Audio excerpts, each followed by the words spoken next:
tom čase Ježiš vošiel do Kafarnauma. Ľudia sa dopočuli, že je v dome a zišlo sa ich toľko, že už nebolo mi pred dvermi. A on im hlásal slovo. Tu prišli k nemu s ochrnutým človekom, niesli ho 4, a keď ho pre zástup nemohli priniesť, až k nemu odkryli strechu tam, kde bol, a otvorom spustili lôžko, na ktorom ležal ochrnutý.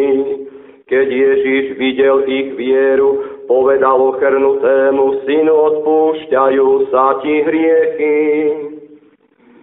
Sedeli tam aj niektorí zákonníci a v srdci uvažovali: čo to tento hovorí, rúha sa, kto môže okrem Boha odpúšťať hriechy. Ježiš hneď svojim duchom spoznal, že tak rozmýšľajú, a povedal im: prečo si to myslíte vo svojich srdciach?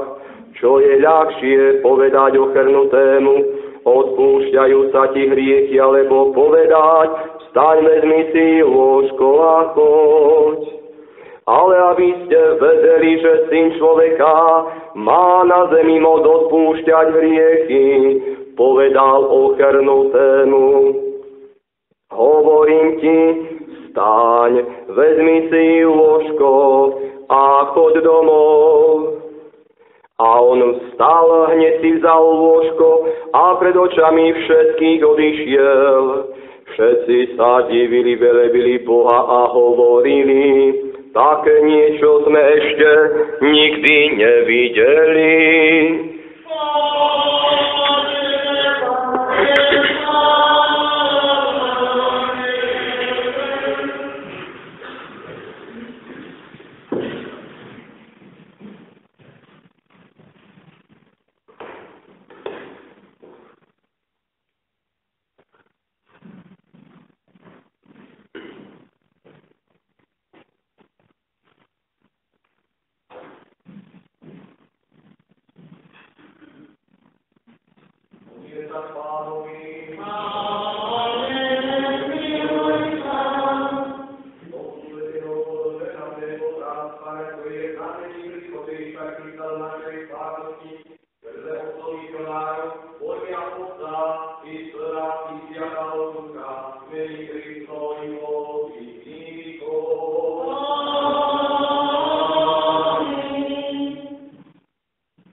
Tak, drahí otcovia, matky, jubilant, Ján s rodinou, milé deti, mládež, rodičia, bratia a sestry.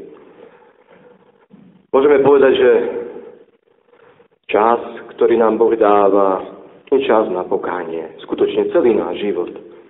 Ale zvlášť v každej farnosti, kde sú misie, to je čas, aby sme aj my naozaj dosiahli odpustenie našich hriechov. Veď kvôli tomu som chcel, aby boli tieto misie. Aby ste dosiahli spásu. Samozrejme, my tu kážeme každý deň, či už ja, alebo otec Michal, ale bude taká väčšia milosť, keď naozaj prídu tí, ktorí majú na to poverenie. Sú to presne tí, ktorí na to sú určení, a to sú misionári. Lebo oni prichádzajú v mene Ježiša Krista. Viete, oni sa teraz postia. Títo misionári, ktorí tu prídu. Oni sa postia, očistujú sa, robia pokánie, aby naozaj tu, nie oni ohlasili seba, ale ohlasili Ježiša Krista.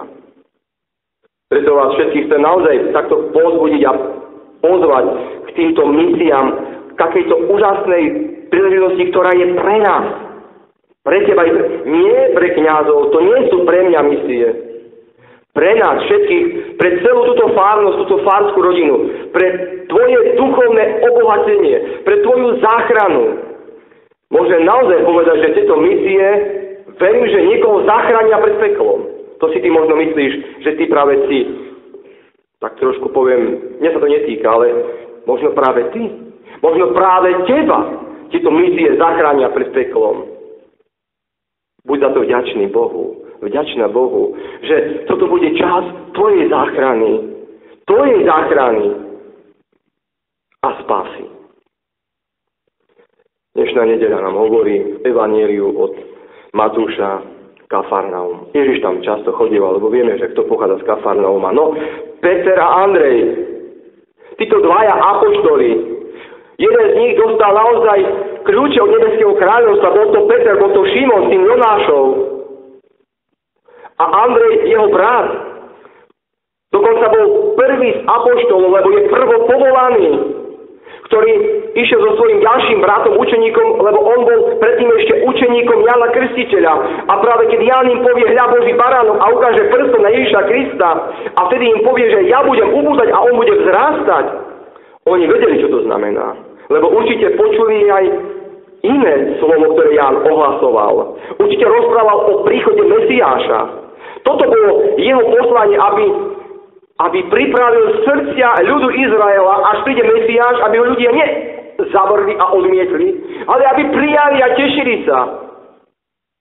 To aj my. Touto nedeľou celý tento čas do soboty možno budeme chcieť takto nejak urobiť, aby ste aj vy neodbrali tento čas.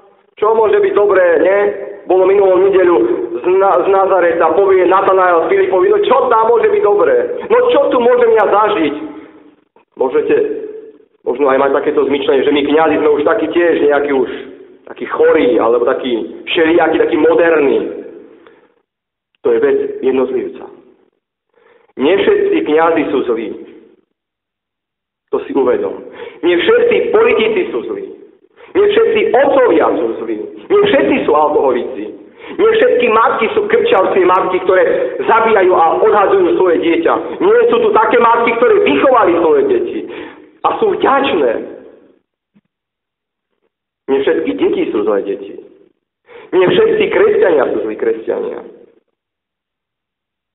Bratia a sestry, ak sme dobrí alebo zlí, Boh miluje všetkých. Nemiluje len dobrých. Miluje aj zlých. My nedokážeme milovať zlých. Ruku na srdce, ale to sú tak naozaj, tak od srdca, tak pravdivo. Nie je pravda, že ty to dokážeš. Nedokážeš to. Lebo si už odsúdil človeka. Už si sa hneval na manžela, na manželku, na svojho syna, na svoju dceru, na svojho kamaráta, na svojho nadriadeného podenia. Už sme sa hnevali, už sme mali hnev. Už sme ich znenávideli. A možno sme im prijali aj to najhoršie. Dokonca možno aj smrť, aj chorobu, aj všetko zlé. Podaj byťa. Bolo to tak? Bolo. Ja viem, že bolo. Slabosť, ktorú máme. Slabosť lásky, slabosť viery. Bratia a sestry, Kafarnaum. Ježiš bol v jednej rodine. Určite bol v rodine v dome apoštola Petra. Tam často chodieval. Hovorí sa, keď som bol v Izraeli, že to bol vôbec prvý seminár. Prvý seminár, kde naozaj boli tí, ktorí neskôr sa stali biskupmi, kňazmi a tak ďalej. To bol prvý seminár, kde Ježiš učí tie úžasné veci. Tie duchovné veci. Učí vieru. Učí nás nájsť vieru Boha. Učí nás poznať Boha a spoznať našu budúcnosť. Veď vidíte, čo sa deje vo svete. Ľudia sú nešťastní a bojíme sa o zajtrajšok. My sme všetci znechutení. My sme nešťastní. Ja vidím na ľudských tvárach nešťastie, strach, obavy o budúcnosť. Nie sú dobré prognózy. Nie. Sú veľmi zlé. A to len preto, lebo človek zabudol na Boha. Ak by sme spoznali Ježiša Krista, to, čo má prísť, príde. Viete, Božie slovo a Ježiš sám hovorí a predpovedá, čo má prísť na tento svet. A my to neriežeme, my to neodstránime, my tomu nezabraníme. Len, aby sme my boli pripravení, až príde ten veľký deň Pána, a ty si bola pripravená. Viete, máme 10 panien, ktoré 5 bolo múdrych a 5 bolo, nerozumných, hlúpých. A v čom bola ich hlúposť? Lebo neboli pripravené, až prišiel Pán. A nemohli vojsť. Povedz mi, kde by si sa ty zaradil? K tým 5 múdrym, tým 5, ktorí ešte stále odkladajú so svojou spásou, s vierou, s modlitbou, so spoveďou, s Eucharistiou, s čím všetkým odkladáme, s odpustením, s modlitbou. No, odkladáme. Najprv musíme našetriť na dom, kúpiť si auto, založiť firmu, postarať sa o svoje deti, aby vyštudovali. Až potom my budeme sa starať o svoju dušu. Mnohí to nestihli. Verte mi, že nie. Mali si to dobre umysly, ale smrť ich prekvapila. Zaskočila ich smrť. Nebolo tak, ako oni chceli, ale bolo úplne ináč, ako Boh chce. Viete, čo chce Boh teraz? Tak, ako to bolo v dnešnom Božom slove. Bola jedna rodina, určite tento otec pochádza z Kafarnauma. Bol to muž, určite možno mal svoju rodinu, mal svoju manželku, ale bol tak postihnutý, že bol ochrnutý, porazený, bol nehybný, ležal na lôžku. Bol takto postihnutý, takto ťažkou chorobou tela. Už ste videli ležiaceho človeka, ktorý sa nemôže ani pohnúť? Že mu musia aj nohy prekladať, musia ho otáčať, musia ho krmiť. Určite si takých ľudí vidieť. Ak nie, choďte do nemocnice, tam sú takéto prípady, kde naozaj sú len odkazaní len a len na pomoc tých druhých. Nič neurobí sám. Nič. Chvála Bohu, že nie sme takto my, nie? To je jeho problém. To je jeho nešťastie. Bratia a sestry, práve môžeme povedať, že poznáme v Evanjeliu a písmo jasne hovorí, že mnohí boli uzdravení. Zoberme si len toho malomocného, ktorý sám prišiel za Ježišom, ale prichádza s vierou a prosí Ježiša takto. Pane, učiteľ, mohol by si ma očistiť? Áno, chcem buď čistý. Ale prichádza s vierou človek, muž za Ježišom, plný viery, lebo chce a prosí Ježiša, aby ho očistil od malomocenstva. A Ježiš ho naozaj očistí, dotkne sa ho a malomocenstvo zmizne.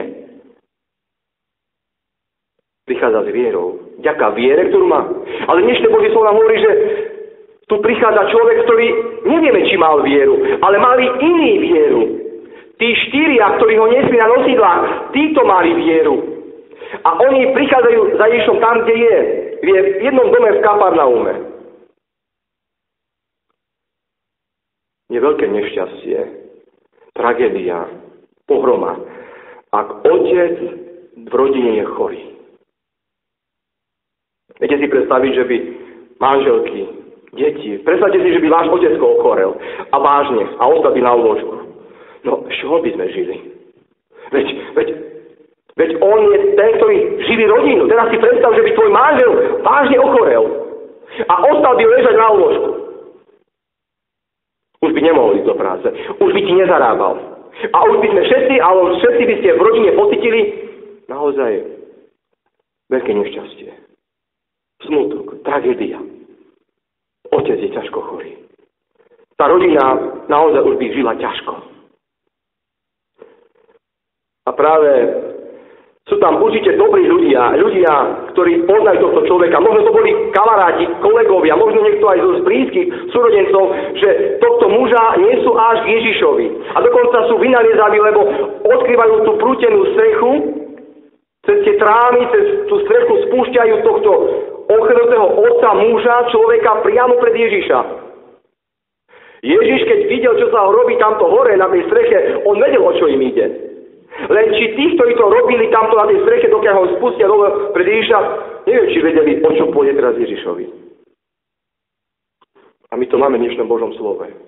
A naozaj, tak nádherné Božie slovo, nie, ja som ho nevybral, to Božie slovo, to je presne na dnešnú nedeľu. A pozrite sa, ako dobre pasuje. Oni nevedeli, oni si možno mysleli mnohí, že Ježiš len ho uzdraví a tým to haslo. Dokonca sa aj tešia, lebo vidí ich vieru. V čom bola viditeľná viera týchto štyroch, ktorí ho niesli na tých nosídlách? Kde bola ich viera? Viera bola tam, lebo verili, že Ježiš je Boh. Lebo iba Boh dokáže takéto veci. Nie človeka, ktorý by dokázal takto uzdravovať. Ani jeden človek to nedokáže. Iba Ježiš Kristus. A oni skutočne Ježiša Krista mali za Boha. Prichádzajú ako k Bohu. A Ježiš ako prvé hovorí tieto slova. Synu, odpúšťajú sa ti hriechy. Zvláštne. Ale hriechom to začalo, bratia a sestry. Tu je ten postup. Prišiel hriech, ten Adamov s Evou, a čo prišla? V pote tvári budeš pracovať, nie? Preto sa my chlapi, my muži potíme pri robote. lebo v pote tváre budeš zarábať, ťažko budeš pracovať. A koľko tak po takej ťažkej robote prídeš domov unavený a sa ti nič nechce ani so svojimi deťmi sa rozprávať, lebo si vyčerpaný, si unavený a možno dnes v robote ešte viac ti dajú, ešte možno robíš za dvoch v tej robote. Sme unavení, sme vyšťavení, sme vyčerpaní, nevládzeme. Koľko tej fyzickej sily potrebujeme? Viete, záleží, akú robotu máš. Je rozdiel robiť niekde šoféra a voziť sa po meste. Ako niekde ručne kopať. Viete, to je práca a práca. A my to dobre vieme. Nie všetku prácu by sme chceli robiť. Však len tú takú ľahkú, takú dobre platenú, takú, kde si môžeme aj kavičku vypiť, aj posedíme a pozeráme koľko hodín, keď ideme domov. No ale je práca, kde treba makať. Kde naozaj ten otec, viete, tam nemôže sedieť, lebo ho vyhodia. Treba v bani. Boli ste v bani? To je, už to, že povieme, že robím v bani, to už je vážna vec, lebo môže sa stať, že sa ani nevrátim domov. Môže sa stať? Môže, že sa otec nevráti. Lebo sa zosype niečo na ňo a tam ich privalí. Koľky takto dopadli, že išli do roboty a sa nevrátili. Lebo ich v tej bani prisypalo. Alebo nejaký pracovný úraz. Bratia a sestry, to krásne, čo chcem povedať v dnešnom evanjeliu, naozaj je to, čo Ježiš robí. Naozaj uzdravuje človeka celého. Takto môžem najjednoduchšie povedať, ako to dokážem. Ježiš uzdravuje celého človeka. Je tam všetko, aj jeho srdce, aj jeho ruky, ale hlavne aj jeho duša. Nezabúdaj. Ako si na tom ty? Možno si fyzicky zdravý, možno si bol teraz na prehľadke a povedali ti, že je všetko v poriadku. Máš dobrý tlak, krv je v poriadku, srdiečko je perfektné, máš EKG a ešte neviem, aké vyšetrenie, všetko máš a si 100%, si zdravý, si fit, si spokojný, lebo si zdravý. Lebo ešte požiješ. Nie? To asi takto, keď sme zdraví, tak ešte asi požijeme. No, úplne zdravý človek dneska môže zomrieť. Vieš o tom? Úplne zdravý človek. Stačí tak málo, že ťa zrazí auto. A si úplne zdravý, si fit, ale si tam. Si na večnosti. Bratia a sestry, také krásne Ježišove slová. Naozaj, Ježiš chce ukázať, že môžem povedať, že práve toto je také najkrajšie na tom, čo Ježiš rozpráva. Aby ste vedeli, že Syn človeka má na zemi moc ľuďom odpúšťať hriechy, tak hovorí to tak, ako to naozaj v tej chvíli nám Božie slovo dáva. Jedni sa len pozerajú a druhí už hneď, keď to počujú, už sú nazúrení, už sú nešťastní, dokonca už sú zlostní, už sú hnevliví, už urážajú Ježiša. Rúhať sa. Kto môže okrem Boha odpúšťať hriechy? Nikto. Iba Bohu to prislúcha. Prečo to Ježiš takto povedal? Naozaj sa Ježiš chcel rúhať Otcovi? Rúhať Bohu? Nie, bratia a sestry. Veď práve v Ježišovi Kristovi je Boh tak blízko.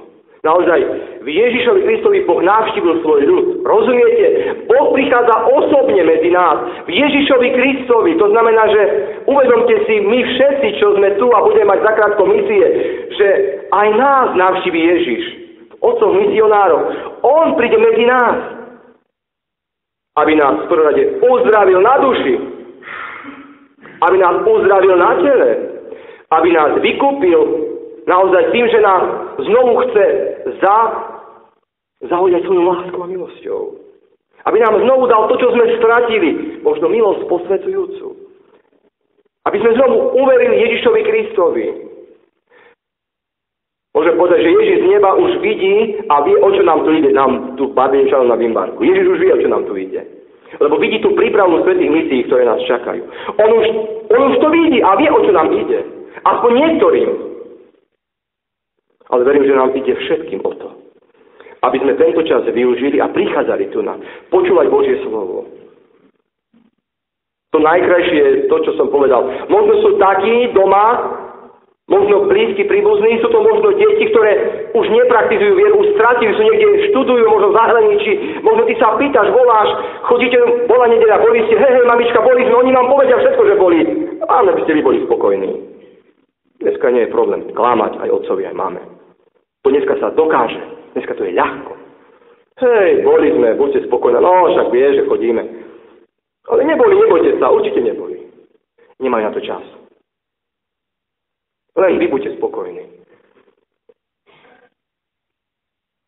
Bratia a sestry, ja som tu spomínal na začiatku. Aj keď niekto strátil vieru, niekto veľmi blízky, možno je to manžel, ktorý hoduje alkoholom, možno syn drogami a ešte neviem, sexom, nečistotou a neviem ešte akými inými zlozvykmi. Kde sú dvaja alebo traja v mojom mene, tam som ja. A títo štyria to pochopili. Tí, ktorí nesli tohto priateľa, človeka, muža, otca na nosidlách k Ježišovi. Mali vieru, lebo Ježiš videl ich vieru. Videl, že prichádzajú k nemu, lebo sú presvedčení, že Ježiš im to môže vyriešiť a že im môže pomôcť. A skutočne, máme to jasne povedané, že naozaj Ježiš im vedel pomôcť a pomohol. Lebo tento človek, tento otec, tento muž sa domov vrátil už po svojich. Dal si lôžko pod pazuchu a poďo domov. Viete, čo to muselo byť doma? Som hovoril, tam, kde je otec ležiaci a chorý, tá rodina sa má zlé. Je nešťastná. Tam nemá kto zarábať na chlieb. Ale keď sa otec vráti domov uzdravený, tam prichádza radosť a šťastie. V tej rodine sa znovu zmenil život. Alebo v tej rodine sa menil život. Lebo otec je opäť v poriadku. Otec je opäť schopný pracovať a zarábať a starať sa o svoju rodinu. Nemyslíte len na ten chlieb, ktorý máme na stole, ale aj na ten duchovný chlieb. Aj na to musíme myslieť my, otcovia rodín. Na vieru, na duchovný chlieb, na Eucharistiu. Viete aj tento chlieb priniesť do rodiny? Nosidlá potrebujú viacerých. Nosidlá to sú ako, naozaj môžem povedať, že viera, to sú tie duchovné nosidlá. Modlitba, to sú tie duchovné nosidlá. A práve takýmito nosidlami my tu môžeme celý tento čas misií všetkých našich doma duchovne ochrnutých tu nám prinášať. O to vás prosím. Všetkých duchovne ochrnutých, prosím pekne, ja spolu s vami budem ich tu prinášať. Až k Ježišovi Kristovi. Ale majme vieru a modlíme sa za to. Prosím vás. Aké je to úžasné, že príde Pán Ježiš. Skutočne tak trošku zvláštnym spôsobom. Cez tých, ktorých si sám tiež povolal, lebo sú to kňazi, reholní kňazi. Viete, oni sa sami kňazmi nestali. Ja som si vyvolil vás.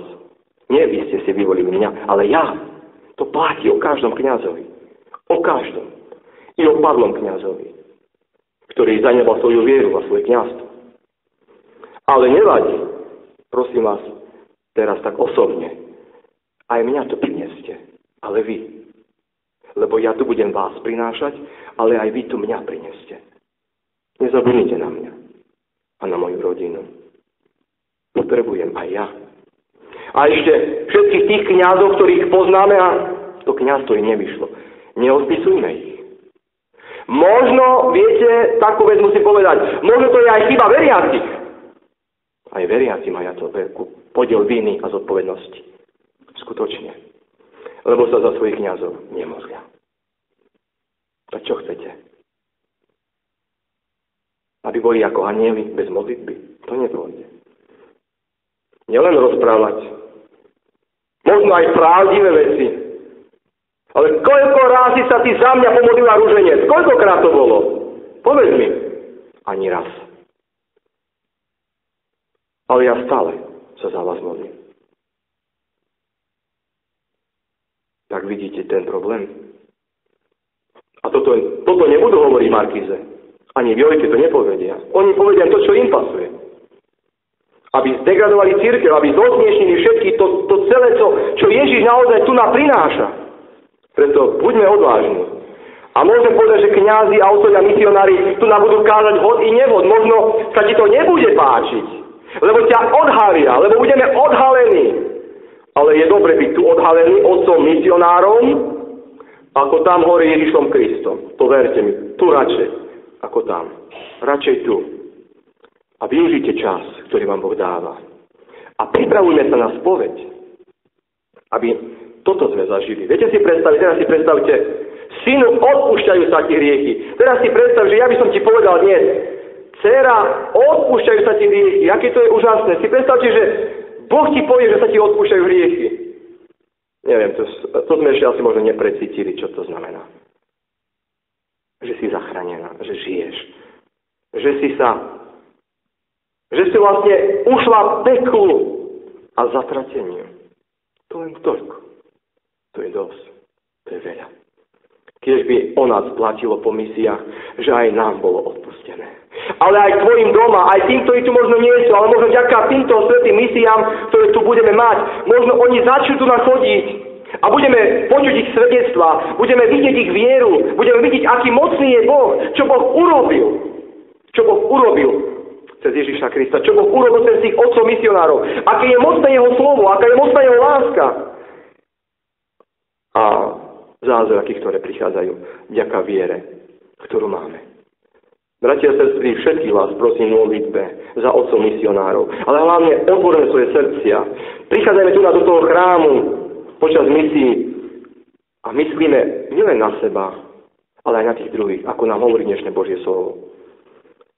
Že ho priniesli ľudia, ktorí museli mať veľkú lásku človeku, ktorí naozaj chceli, aby Ježiš mu pomohol. Verím, že aj my dnes chceme možno toto urobiť pre niekoho, koho milujeme. Možno niekto veľmi blízky. Možno vďaka nemu máš doma peklo v rodine. A máš. A ja ti verím. Ale nevzdávaj to.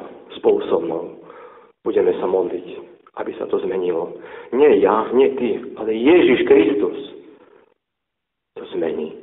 Vďaka tvojej modlitbe, vytrvalej modlitbe a vytrvalej viere. A vďaka tomu, že takéto nosidlá naozaj využijeme a budeme tu prinášať všetkých našich, ktorí aj stratili vieru, sú duchovne chorí, sú duchovne ochrnutí, ale aj telesne chorí.